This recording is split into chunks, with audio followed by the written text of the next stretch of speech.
And that is how we have known Andrew Kibe. Huyu ni kama disciple wa Kibe huyu. And disciple. Banana follow me. What if kama tungekuwa na leader mmoja, ni suggestion tu. Tungekuwa na leader mmoja mwenye anaweza run hata forever kama president. It's all about love. It's all about the feeling. Tunakupa maplan, drama kama video. Vichekesho kwa wingi.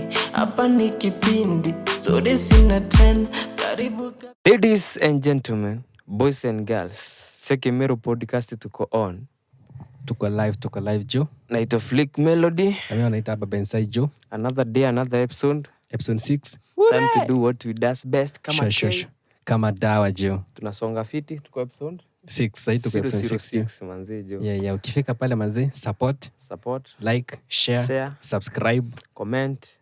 Tunakutambua sana manzi fan wetu. Tambua pia mabeste, marafiki, wapenzi wasikilizaji na wapenzi watazamaji. Nilikuwa nafikiria pia tunaweza kuwa tunaiweka Spotify unaonaje? Spotify by the way inaweza kuwa fit. So like sasa hiyo story ya Steve Simple Boy.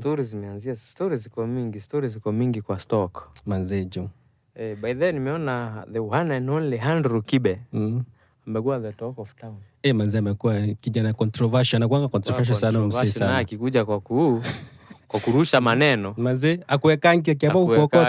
Akiamua kuokota na kuokota. Wewe bakingi jo. So nimeona ameface nitaka criticism pale online.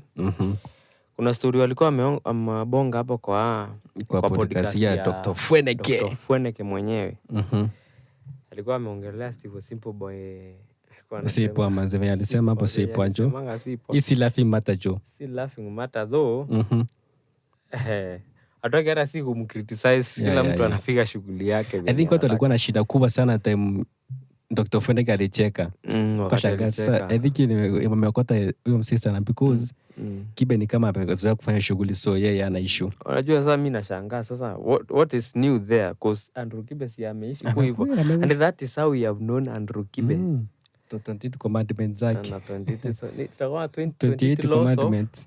Tandani commandments zake. Commandment. By the way ushaisoma. Soma jo. Nisome 48 laws of power kuliko nisome ya 28 laws ya Kibe jo. Nataka kusoma. Ungetaka? Tunashika tu. Wanasema siku al-nur. Alikuwa nataka kusoma. Nataka kuiona nione nini anakuanga ameandika. Muhenga. Ni muhenga wa muhenga wa controversial. So like lakini kwa hiyo episode by the way aliongelea vitu mingi sana. Sasa yenye stand out ni ya hiyo Steve Simple Boy wazi. Hebu sikiza hii. You see we need to do eugenics. Hatuwezi kuwa na watu ka Steve Simple Boy wanapata watu. Simple Boy alikuwa anasema watu wenye sura kama hiyo hafai kupitisha kwa the sipo anjo. Hapana. Unajua Simple Boy yeye kujichagua kukua pinya. Akombata yako sawa. Unajua kila mtu anakuanga beautiful in the unique way. So hiyo story ya Kibe njo imeleta story mingi pia mademo wako zile za why are men so attack. Damn, Kibe amesema kitu moja na wauma hivyo. Would you take half of what we are being told by Kibe? Tunaitwanga expired goods. By the way hiyo podcast ile Dr. Fweneke intro pia. But kuna manja ameweka kuna zile alikuwa ameshaenda lusa naweka tu nakuta iko pale kwa machana zingine. Nikaangalia nikakuta iko kwa channel nyingine. Social media jo. So ukiselect tu kidogo na mtu ataichukua aenda aweka kwa channel nyingine na iendelee. Jo. Nitoanga hii kitu kumbe bando iko on. Jo hata mimi nimewatch after nimesikia iko na yako kama kuitafuta nikapata sijui kwa channel nyingine hapo. Sasa hii kitu hiyo yenye imeleta controversies ndio watu wanataka kuwatch. Like people they want just negative news. Hata mimi naweza taka though sijai watch naweza taka kuwatch because nimeona imeleta. Lakini hiyo yenye imewekwa full, hiyo yenye imewekwa kwa hizo machannel zingine haiko full. Lakini haina part ya Simple Boy ina. Labda kawa clip hiyo part. Kwa kuweka hiyo.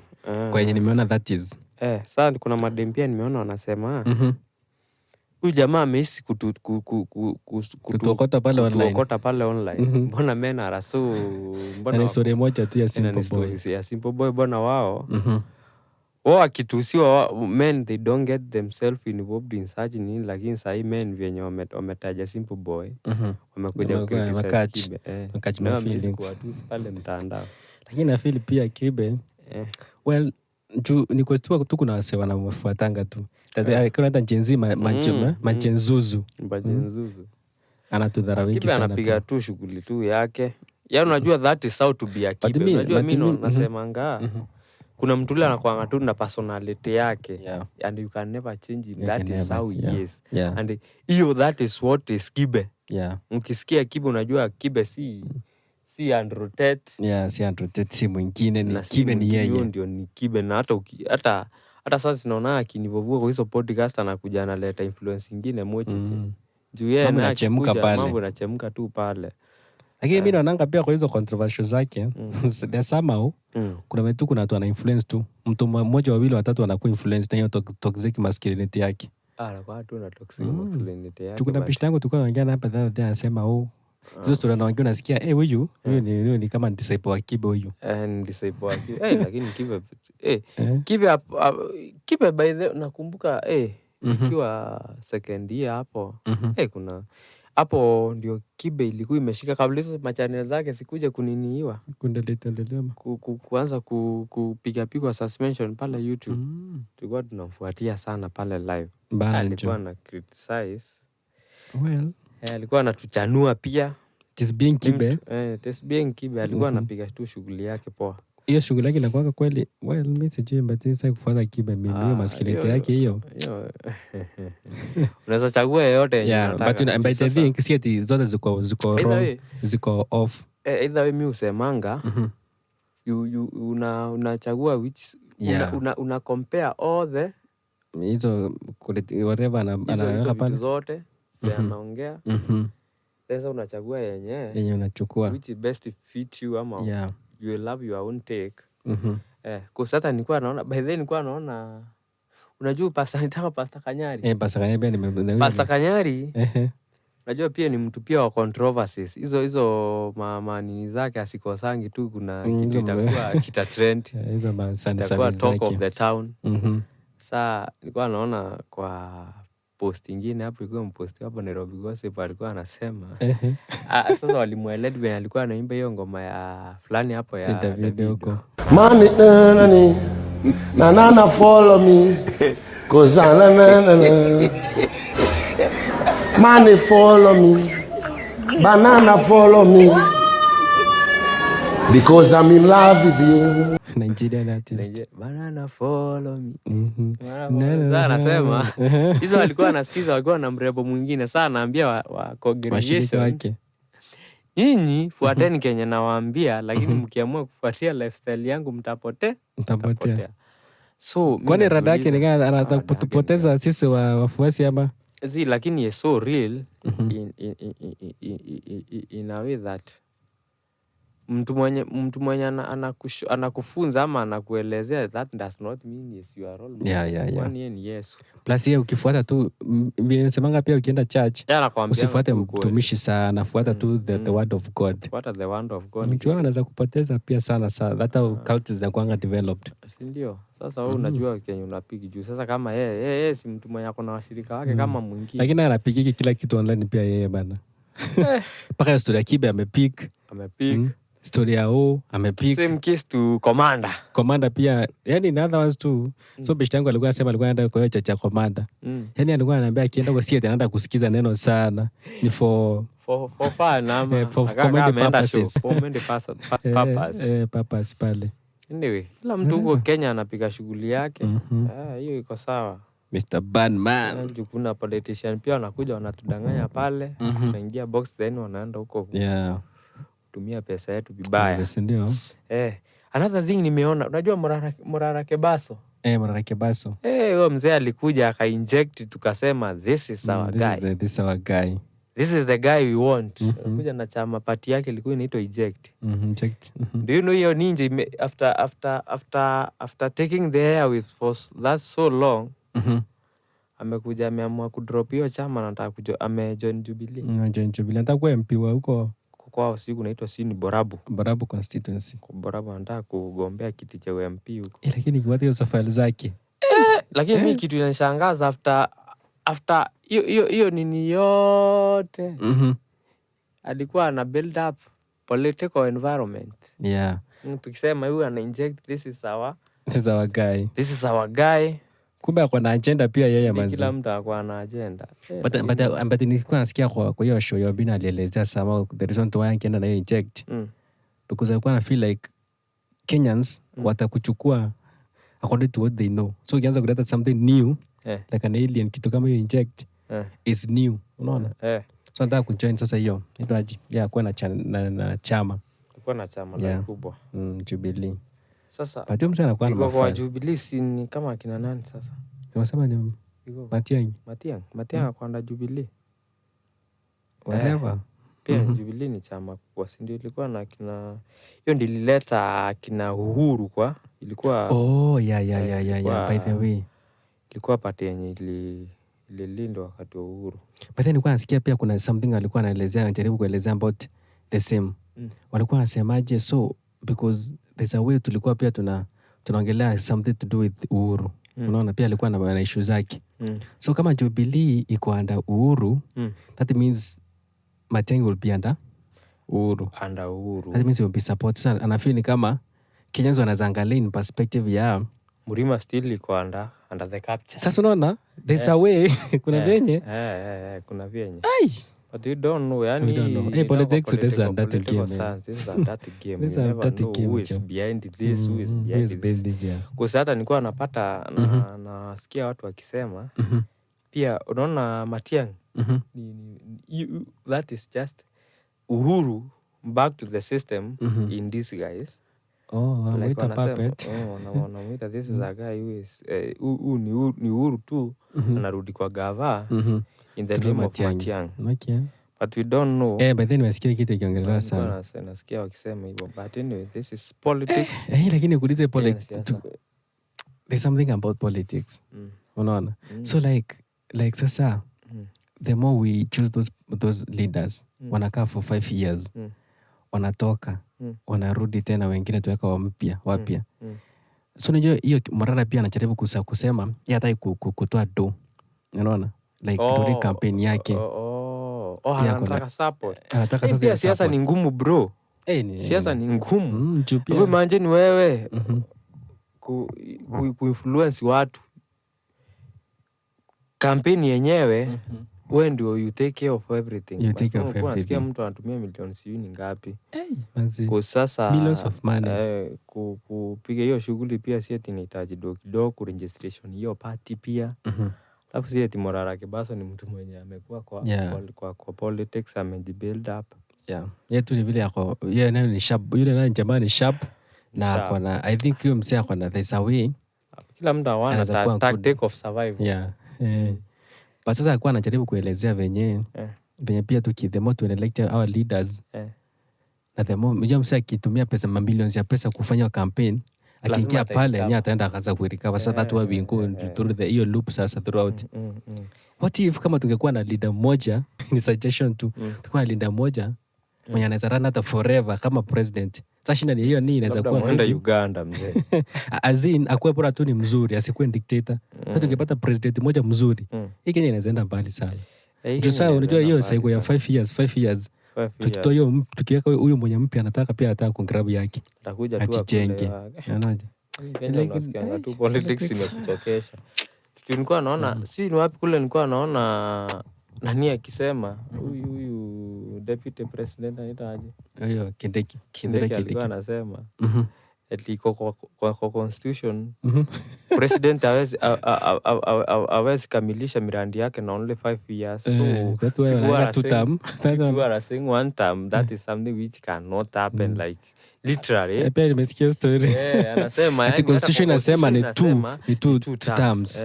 The least who are you to say 1 term? Tuko zile za bro, kwani constitution mshaigeuza hadi wanafuata constitution kwa ile, lakini kwa protest hawataki kufuata constitution. Hatuna freedom of expression kuja express huko hivyo. Lakini government pia venye ulikuwa unasema eti unaweza kuwa kuna mwenye anakuja pia na run for juu mimi naonanga this hii ni now democratic government. Inakuwa democratic. Do you know hii system in operating design hii? Tuseme kulingana vile naonanga hao politician wakifanya. Okay. Akiingia kwa hiyo kiti anakuja kwanza ana relax, anakula hiyo do yenu vizuri. Exactly. Then akiona sasa term inaenda kuisha ama tunaenda the next election, anaanzia tumirandi sasa. Tumirandi twake toto fast, si long term. Ya Singapore hiyo ni toto ya mchana hiyo. Then sasa si unaona ameanzia tumirandi. So kama Isakanya anafanya pale tao. Si ndio, lazima umpe another term ndio aweze kufanikisha. Kukamilisha sasa hizo miradi zake. Else hiyo mradi itaisha hivyo. Ibaki tu iko hanging. Itabaki tu iko hanging. Ndio maana unapatanga most kuna miradi zenye zilikuwa zimeachwa na government, the former government. Okay. Asijakamilishwa. Yes, and most unapatanga ni public institution kama hospitali. Unapata since it was a project of the previous leader, mwenye anaingia anaanzia kitu yake mpya. That is how hata by the resources inakuwa wasted. Hata mimi nilikuwa nasema what if tungekuwa na leader tu mmoja mwenye anarana, but shida ni sasa maybe tukipata mbaya tunaweza kuwa tunaweza umana, but tukipata mmoja mzuri hiki inaweza enda mbali, tunaweza develop. So hiyo loop ya cycle kidogo pia inakuanga there's a way. Unakuta yani kuna a lot of things which asijakuwa achieved. Na plus sasa ndio pia kama Kenya tunapatiwa do walikuwa nasema eti poverty it divides people. So huyu msaki kuya tu pesa 50 mamia madhao 500. Nika hiyo story tulikuwa nasema kwa the last previous episode. Kusema eti chenzi wakifanya kama kuni wakipewa 2,000 ama 1,500. Somehow tukianza kuwa dem we are not looking from their perspective. Unaona? Tupia msi wanzia asema msi ako njaa. Mambo ni mbaya. Huyu msi anaweza kataa do. Hiyo ndio iko provided. So bado kuna vile tu poverty pia kidogo mazina tu yatukoseanga sana. Yeah, that's why we have to eradicate the poverty itself. Ndio. So unapatanga politician anakuja anatake advantage ya kitu kama hiyo. Yeah. But a desperate Kenya 9 atakuwa hivyo, and that is how the cycle has been repeating itself. Manzi that's why tunasemanga manzi enemy is the poverty manzi. Poverty. Enemy of progress. Sure. Tukana bag nataka tu tufukuze hiyo poverty. Tutaifukuza aje na politician akuja hapa akiinvest kwa campaign anataka hiyo do yake pia irudi. Hapo ndio nakuta venye mayouth manzi wako idol jo. Wako idol. Nilikuwa sikia Kibaso akisema eti like 6 million youth wako pale tu mtaani hawana form. Ni ukweli. Huyu msio kimapproach umpe dhao hata 500 hawezi kataa kutokea. Atashow up, lazima afanye kazi. Atakuja afanye shughuli yenye iko. So Kibaso naye alikuwa na acha hii ya mwisho. Kibaso alikuwa anasema ndio sasa Mankunu akilipwa. Hata akosana na youth, atawaambia kujeni, nifukuzeni na mchukue kilipo mtumie, mwambie tumfukuze, alafu kisha anasema hii kilipo imekuwa poa ama to retake. Mama we can do the second take. Yeah, we can take. Like kama wherever understand. But okay. Ni mbaya manze, ni bad. Siasa ya Kenya inakuanga tu hivyo. And that is how you have known it. Wewe tu tukiingia pale kwa ballot box manze, wewe tu piga kura yako na akili. Yeah, kama crowd wewe tu chukua tu ikikam, mtu wenyewe tuwezi kuambia usichukue tu na kama maisha ni ngumu. Tutakula, lakini by friend remember to make the right decision. Yeah, make the right decision. Saa hii yani kuwa yani already uko na record of what has happened hii regime. Tupeleka manzejo. Time ikifika na make the right decision. You make a decision manze, tuchague the right leader this time. By the way, ulikuwa unaniambia nini inafunguliwa? Nini? Ina reopeniwa again. Utumishi. Hiyo utumishi council wanasema inafunguliwa 2 July. After parent, teachers na Ministry of Education wamekaa chini. Wakaamua sasa ifunguliwe sasa. In the next month ama this month? This week. Second. That is Thursday. Yeah, today we are recording on Tuesday, so. By the way, nikuulize, saa hii venye hii system ina operatingi, wenye wanakuwa okay, hiyo damage inakuwa imesimamiwa na nini? I think ni wazazi tu. Sina sasa tutalipa, tuchukua time yetu, nilikuwa nakumbuka time mtoto wetu ilichomeka tukua shule. I think wazazi ndio tulitishango sijui kuongezewa pale kwa fee. Sio kitu ina affect mzazi. Ina affect mzazi njo. So mzazi ndio wanalipa. Itabidi wajenge dormitories zingine. Yeah, itabidi walibuild sasa hiyo dormitory ilichoma. Mzazi ndio anaobianga tu manzi. Mzazi tu ndio anaobianga tu manzi. Mpaka hata nilikuwa naona Anitango aje mzee Oburu Oginga, si ni brother ya Raila. Alikuwa anasema corporal punishment introduced back. Una feel aje hiyo? Irudisho hata kama okay, si isiende extreme. Unajua pia kuna ile extreme yenye tulikuwa tunakanyanga mpaka kichwa na matumbo. Unaweza attribute like kenye kimeleta such incidences za kuchoma shule kama ni hiyo kuondolewa kwa suspension ya kini na punishment. Samo ya bado unajua si hata Biblia inasemanga sinjui ni spare the kid ama save the kid. Hiyo ya kin. Unajua sasa mtoto by the way kanisa mwisho nini mzee? Wanasemanga spare the kid and spoil the child. Yeah. Hivyo sasa. Atisi umeona tena ulienda church. Atisi nimeona wewe atisi hujasahau maadili. Lakini pia mimi nataka church nimekuwa na sauti hiyo verse. So actually ni ukweli sasa kama hiyo corporal punishment ikitolewa there's a way wanakuwa kuna venye inaweza save. Kuna venye sasa ikiwa imetolewa hivyo kuna venye mtoto anakuwa spelled. Because sasa mtoto hata akichoma hata ukichoma na mwalimu. Unajua anasemanga eti ni vizuri kuwa feared than to be loved. Unaona? So ukiogopa kama mwanafunzi akiwa anaogopa kwenda kuchoma pale, akipatikana pigo hiyo 6 ama wherever, anaogopa. Unaona? Anaogopa kupigwa msita. So at least akiwa anaogopa vile anaweza kuwa na kuna vitu anaweza control. Lakini kama mtoto anaangalia na sisi tunakanyanga kama mbuzi. Mimi siwezi. Lakini corporal siende introduce lakini siende extreme. Lakini unajua sana sisi tulikuwa tunasoma na fear. Kwanza mimi nilikuwa naogopa depa kama kitu kingine bana. Bila alikuwa kushika na kukanyanga mwenyewe. Watu wenye walisoma Igembe Boys huko hizo shule hiyo wakati. Ilikuwa bad. Mpaka saa hii they have maintained the legacy. Unatoka kuwa disciplined. Yeah. Disciplined. Miaka 4 manzi unatoka kuwa unatoka yani kwa street bana. Yeah, hiyo story ya kukaa na maembe zi. Ungetoboa. Hii inasaidianga kwa juu hadi mtoto pia hata kama kwa family kaka mtoto kama ametoka pia kwa family parent kama discipline. Bado anakuwa spoiled tu. Anakuanga spoiled tu. Lakini discipline ni muhimu sana kwa hii maisha juu sasa kama saa hii. Sisi mtu anajitegemea. Hii maisha if you want to make a wrong move ama a wrong decision kwa life yako unajua it will be you against yourself. You and yourself mazi. Alafu kama mzazi alikupampa kama Alexandra kama Alexandra. By the way nimeona kupampa mazi na Alexandra ameenda kustream kwa na video supermarket fulani hapo. Don't talk bila permit exactly. Permit. Show me where it says you're not supposed to record in a public place. But don't say with me. They have not even indicated the. I can call my lawyers right now. Exactly. You see, when if there was a sign now, it's not like we're recording customers. If there was a sign now, would have said don't record, but bitch, I'll shut down. I'll buy this whole supermarket in a minute. Eti sasa venye waliamua wasirekodi kwa hiyo premises. Msichana acha abonge. Akachemka. Nasema nyinyi mnaniambia nini anaweza hata nunua supermarket yenu yote na niifanye hall yangu hapa na niite jina yangu. Alexandra Nosi ni msichana wa tajiri. Tajiri Mike Sonko. Msichana wa Sonko jo. Mike Mbuvi Sonko.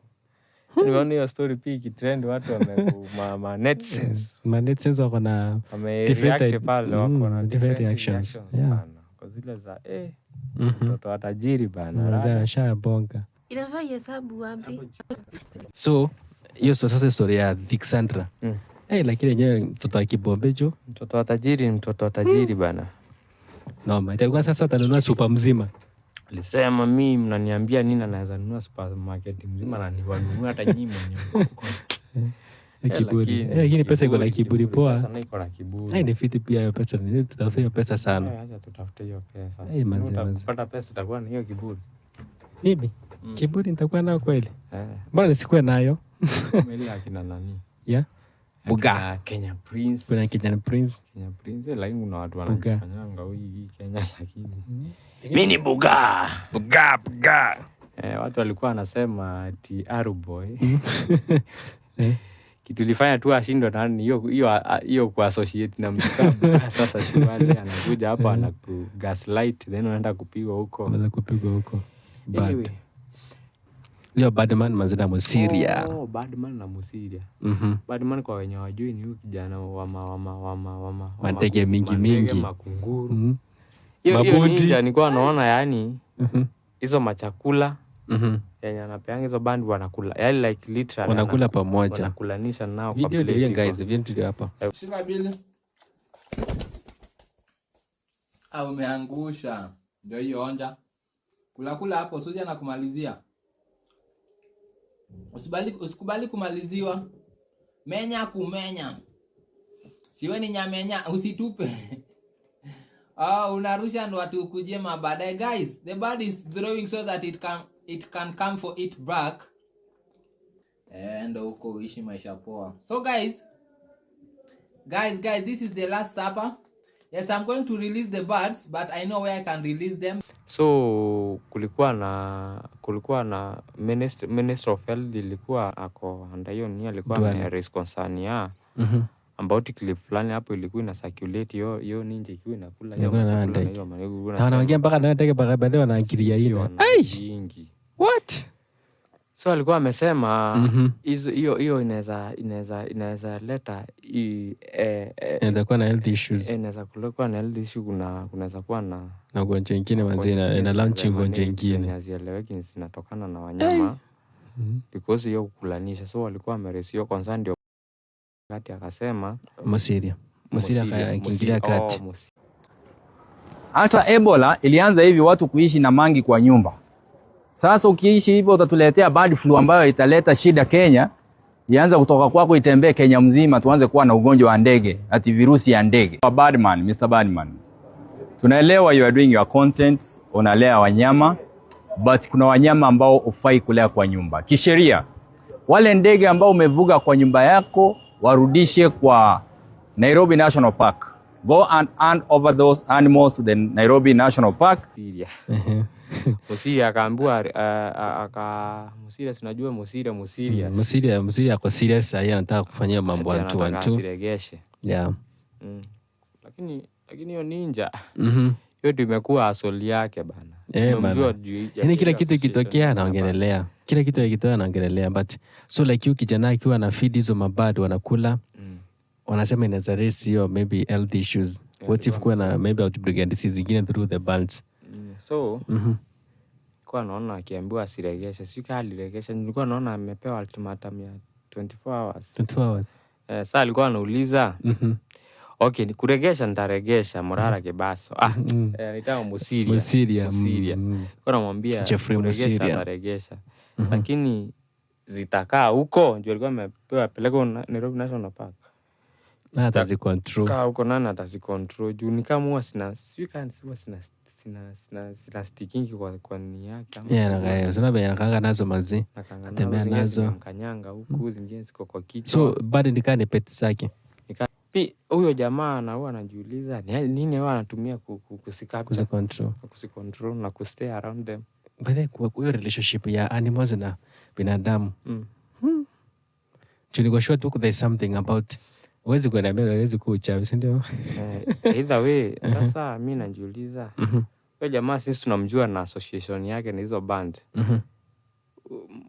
Wakisichukua si ni kumumaliza kiasoli yake ama wanafilengaje. Mchumbadhini kana zitumianga pia kufanya asoli yake na tuvida. Tunamjua juu yake. Anakuwa anakunywa through pants hizo zake.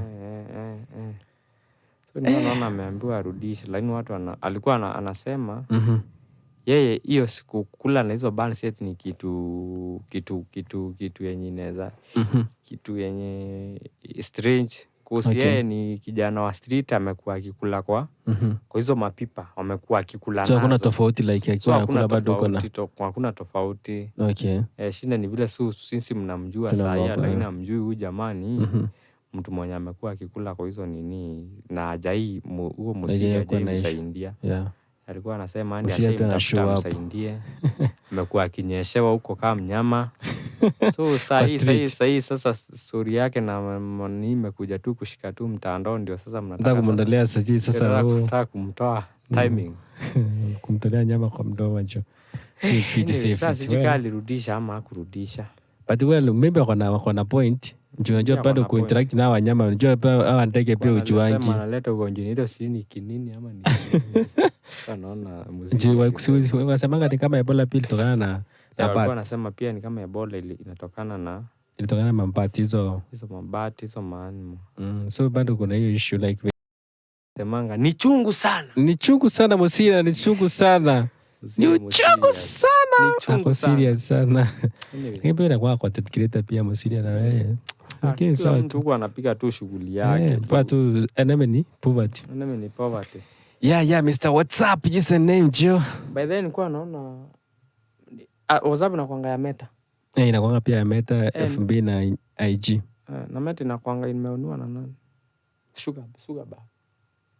So nilikuwa naona wame launch like WhatsApp just released a new update and I am absolutely in love with this one because this one will help you keep your phone numbers private even if you're in a group chat. So I just opened my WhatsApp this morning and I saw this message saying that they are coming up with usernames. Instead of people finding you on WhatsApp with phone number, they will start finding you on WhatsApp with a username. Feature you don't need to have a phone number ya msee ndio uweze kumwhatsapp ama kumtext. Okay. Wameleta feature ya kusearch. Unaona venye kama Instagram venye unaweza search through username. Okay. So you don't need the number. So you will be chatting with the person without sharing phone number. So like kama wewe sasa for example unajitaka Flick Melody pale WhatsApp kwa hiyo username. So ningeenda kusearch tu username yako nitapata tu pale. Na tunaweza communicate na tu chat without sharing the numbers. Wewe inaweza kuwa cool ama inaweza kuwa aje? Basi wachange basi hiyo inaitwa the hiyo venye inaapia si watabandilisha tu lakini nimeona WhatsApp inakaa tofauti na IG sana, it's very different. Kumekuwa na upgrade hizo apps na kuna vitu zingine zinaona sikuwa na changes, a lot of changes. Kumekuwa sikuwa na changes mingi sana siku hizi. Tunaona hata walileta Meta AI. Hapo unaweza ongea ulize vitu zenye unataka tu hapo. Mimi inakuwa strong kama njinje mimi sitaitumia Meta AI. Inakuwa strong than ChatGPT yenyewe. Hiyo unajua sasa hiyo like ukiwa na iko so quick because you don't have kwenda kufungua ChatGPT. Unaweza tu kwa browser yote. Alafu unajua sasa hii nayo unaongea tu conversation yenye a continuous conversation. Like lakini unaweza story na inakumbuka kenye uliambia. Inakwambia na by the way sisi ulikuwa unafanya hivi na hivi na hivi, ukifanya hivi na hivi na hivi itakuwa sawa. So mimi tunaongeanga nayo hapa kama kuna kitu yote nataka kutafuta hapo naonanga tu ndio haraka juu sasa most of the time uko connected. So ukiingia WhatsApp ndio rahisi sana. Lakini yeye manze uone venye anataka kutushtua. Inakuja na cross hai sijui nini. Unajua kuna hii nyingine inaitwa sijui replica. Replica na unajua unaweza ongea naye kama mtu. So naipenda jina ya mtu. Unakuwa mnaongea tu naambia hello Flick Melody. Inakuchat next, inakuchat sasa. Una chat na through audio. Text tu venye unaweza chat na mtu. Sasa unaweza iambia kutoka leo mimi naitwa this and this and this na kutoka hiyo wakati itakuwa inakuita hivyo. Since you wanted me to call you Flick Melody, so Flick Melody this and this and this. Hii replica ni hatari. Was your day nandi nakuuliza hivyo. That was your day. Kuna msichana fulani hapo nilikuwa naona akiwa ameshare like trend yake wenye wana chat na hiyo nini. Sasa so since ana mpoa aliamua sasa at least aliamua sasa use kama mpoa wake. Kama mpoa wake. Virtual virtual. Virtual mpoa. So anaelezea story yake. Lakini haina tu so akienda kila jioni akienda juana mtu mwingine akushare your day. How was your day? How was your day? Alafu anaita jina yeye anataka kuita, si ndio? Anaita jina. Sasa unajua utakwambia ukiambia mimi ni Andy. Kutoka hiyo utakwenda kuita hivyo. Jo, mimi nakwambia inasikiliza wewe inatushtua manzi. Unajua kuna venye inaendelea. Kuna watu wana benefit through. Kuna sana benefit na through. Hakuna kitu wewe tengeneza nao like umefanya kile kitu inakuwa tu na hizo command as long as unaweza command the right way the good to go itakuletea but mimi naona yeye kuna venye inatushtua sasa mnachukua makazi mengi sana lakini unajua sasa the man the Human skills ndio imetumika hata kutengeneza. Basi unajua sasa inafundisha hizo sasa yenyewe. Yes, come up na idea.